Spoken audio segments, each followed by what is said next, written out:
Do you routinely normalize or Never. anything like that? I don't You just take it normalize. like it is. Huh? I take it like it is, though I will do gain. Yeah.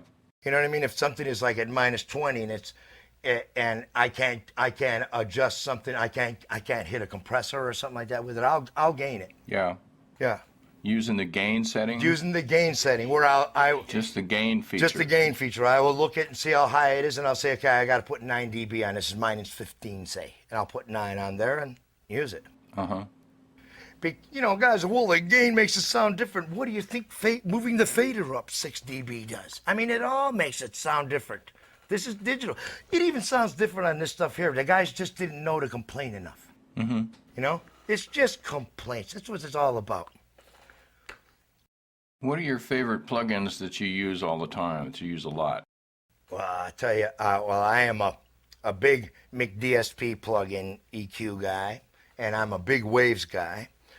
And the thing I just recently found out about, and I'm just as crazy about as can be, is the Massenburg EQ. He's come out with a plug-in equalizer, and it is just the best. Yeah?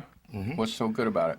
First place, this is a wirehead, a renowned wirehead, among maybe a half a dozen wireheads in this country who make stuff for studios. And I don't know if these guys come from Queen of England kind of money so they can just dabble and make these things, or if they're like struggling like the rest of us. It doesn't matter. There are people out there that we all know who they are who will not. No scrimping on the old family recipe. The guy who builds Millennia. These people that, and what happens is I can see their accountant saying, nobody's going to buy that, costs too damn much. You should pay 30 cents for this cap instead of $3. And then we can, and these guys, I can't do that. And so that's the way George Massenburg is. And when he came out with a plugin and he allowed his name to be on it, I had to listen. And I heard it and I'm like, whew, it's wonderful. Uh-huh. Cool. What other things do you like to use? Well, of course, then we got your reverbs. I love TL Space. I mean, that guy is the deal. Especially, Which one was that? this is TL Space. DigiDesign just recently got those folks. And what I do with that is I'll import the IR responses. What I did was I did a lot of work with Altiverb. I was using Altiverb for a while. And Altiverb, you were able to sample all these places. So I ended up with all kinds of rooms. And in TL Space, you can import those. And TL Space is expanding its room numbers. And I just love these convolution reverbs. And of course, then, geez, the people from Universal Audio, they're using these little cards. A lot of people are getting away from just TDM stuff, and Universal Audio uses cards that do the what am I looking for? The computations for you. And they have some things. I mean, their EMT, they have sampled plates like all around the country, and their EMT sample plates are just perfect, just ridiculous.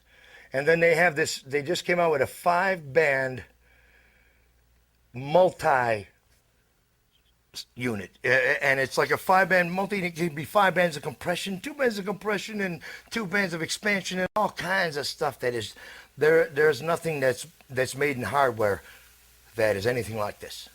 And I just think it's the greatest. Boy, you got problems with clacks on basses, or it's changing tones across strings like we were talking about. You can use this guy, and just by dialing it in, you can get it just fine, just great. So what does your own personal home rig consist of? At home, I always swore I would never buy anything. I said, I'm going to fly this airplane. I'm not going to buy one. Somebody else can buy it and fix it. But then as Pro Tools came along, first I got an 001, now I have an 002 at home. So I can go home and do editing, 2496 editing and stuff like that. Or little rough mixes or things at home. But for a big mix, I'll go in a studio, or I'll go to a place where they have a full-blown system. So do you have any attachments hardware-wise, like an external clock or anything like that? No, the clock is so good. I still have the Aardvark clock, but It didn't improve it. it didn't improve it. So why? And I'll use, like, I have my Sony digital camera, and I just can go into that with a FireWire cable from FireWire, and then I can run right out of FireWire and Pro Tools and put it on a television set when I'm working on a film or something like that.